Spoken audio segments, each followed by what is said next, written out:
Ayun na nga guys, good evening sa inyong lahat. Meron nga pala akong ibabahagi sa lahat ng mga inaanak ko.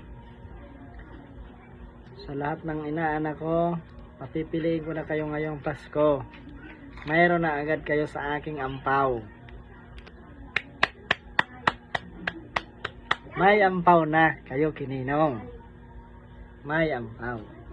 Dalawang klaseng ampaw. Mamili kayo mga inaanak.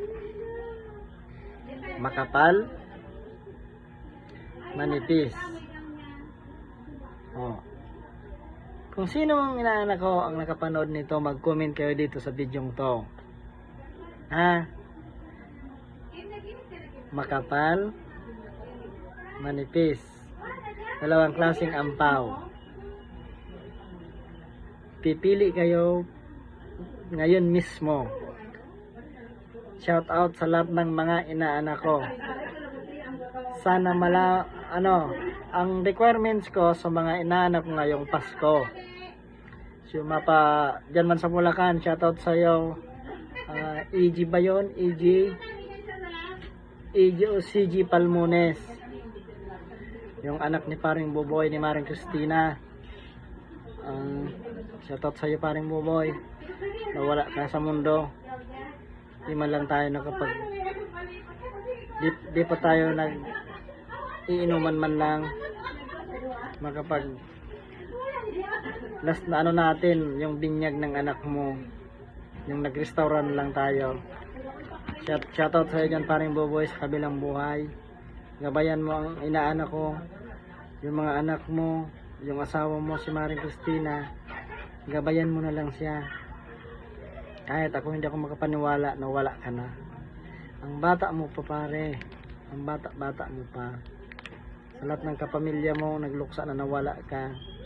Gabayan mo sila. Alam ko nanonood ka, nakikita mo lahat ng mga ginagawa nila. Tulungan mo sila sa itaas. Yun lang. Dito na tayo balik tayo sa ampaw.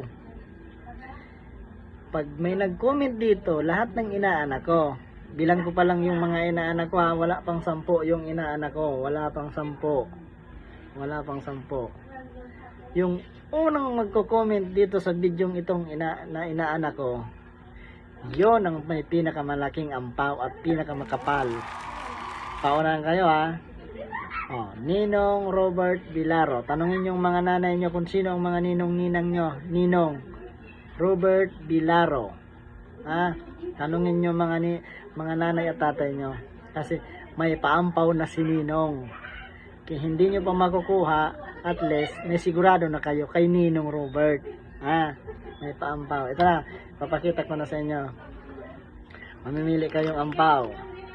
Ipapakita ko sa inyo yung manipis. Manipis.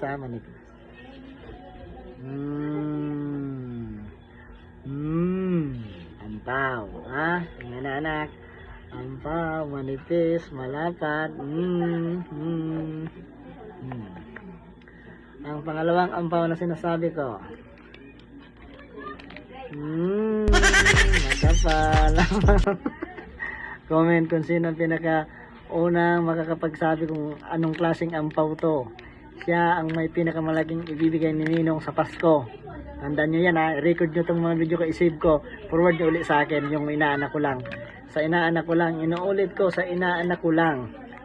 Bawal sa ina at sa tatay. Kasi karamihan sa mga inaanak, ang binibigay ng mga ninong, ang nakikinabang yung nanay at tatay. Tinutong-it ng nanay, iniinom ng tatay. Hindi, joke lang, pero ganon. Hindi naman talaga yung inaanak yung binibigyan. Tama, binibigyan yung inaanak. Nakikinabang yung nanay at tatay. Sige, salamat.